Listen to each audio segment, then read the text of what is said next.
I'm gonna tell you why you're gonna put me on that list. I got a pregnant wife at home, and she's the only thing that I am thinking about right now. It's been nearly 6 years since Remedy Entertainment released their last game, Alan Wake. Well, 4 years if you count American Nightmare, but that's besides the point. Now comes Quantum Break, the most ambitious merger between game controllers and televisions since the Nintendo Wii. So, is it worth it?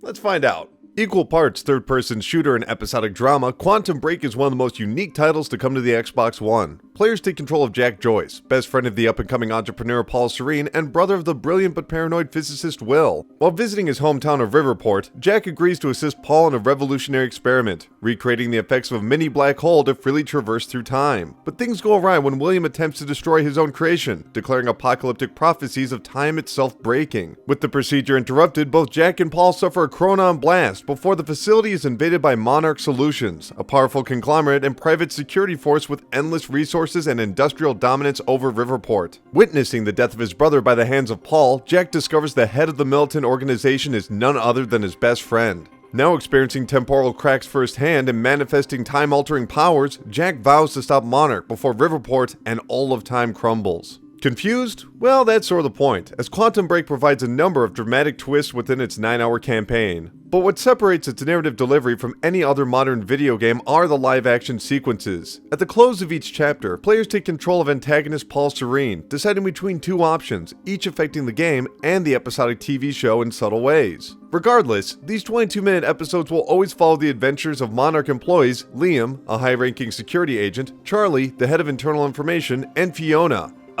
They actually never say what her job is. While these sequences are well produced and feature some surprisingly well choreographed action sequences, the writing is downright awful with stiff dialogue and flat characters. Thankfully, the cast including Aidan Gillian and Lars Reddick are talented enough to rise above Quantum Break's nonsensical plot. With each passing episode, the stakes are upped, but the internal logic of the characters takes a nosedive, resulting in some shockingly stupid behavior. This is the real issue with Quantum Break's entire narrative. It often forgoes an exploration of the nature of time travel to instead focus on the people affected by an impending catastrophe. But the characters' motivations and actions often contradict each other without any sort of catalyst or explanation. A lack of personality across the entire ensemble, including the main plot's protagonist, leaves the story anchorless. With nearly 2 hours worth of cutscenes, the mildly entertaining but often frustrating story deeply hurts the overall experience. But most of Quantum Break's time is spent in its third-person shooting sequences, swapping out design standards such as blind fire for Jack's versatile time-altering abilities. Each power is given its own cooldown period, granting players the freedom to continuously experiment during chaotic battles.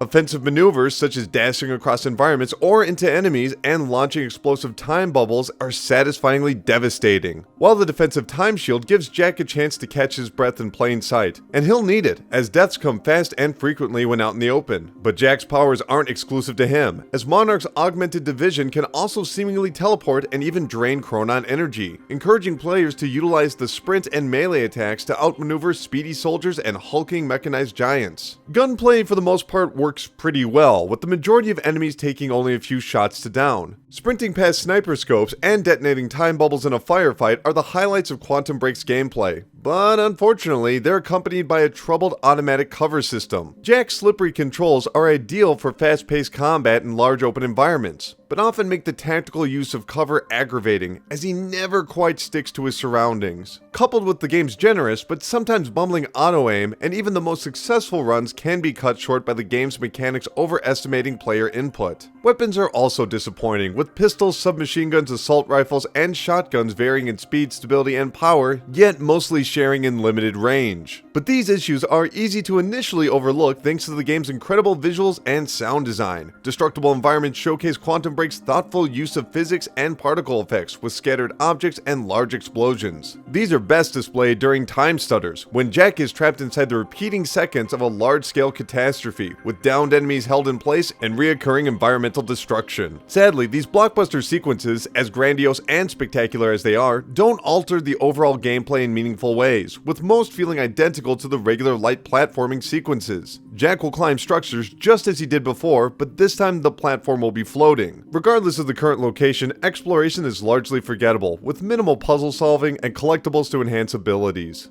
So, is it worth it? No.